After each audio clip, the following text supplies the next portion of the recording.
আজকের রেসিপি ইয়াকনি পোলাও। প্রথমে প্রেসার কুকারের মধ্যে রিফাইন তেল গরম করতে দিই, তার মধ্যে দিলাম গোটা জিরে, তারপরে কুচনো পেঁয়াজ, তারপরে দিয়ে দেবো 2টো চেরা কাঁচা লঙ্কা, তার মধ্যে দিয়ে দেবো আদা রসুন বাটা আর শুকনো লঙ্কা বাটা দিয়ে ভালো করে নেড়ে চেড়ে নেব।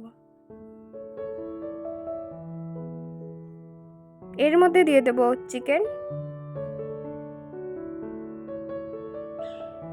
তার মধ্যে দিয়ে দেবো নুন এবং হলুদ,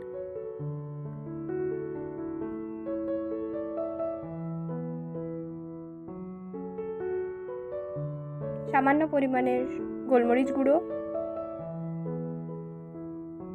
এর মধ্যে দিয়ে দেবো গরম মশলা গুঁড়ো,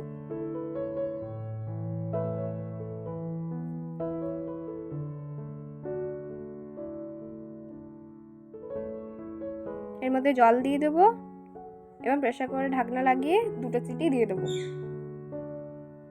ঢাকনা খুলে তার মধ্যে দিয়ে দেবো বাসমতি চাল, আর এর মধ্যে দিয়ে দেবো জলে গোলা দই, ভালো করে ঘেটে নিয়েছি, তার মধ্যে দিয়ে দিলাম,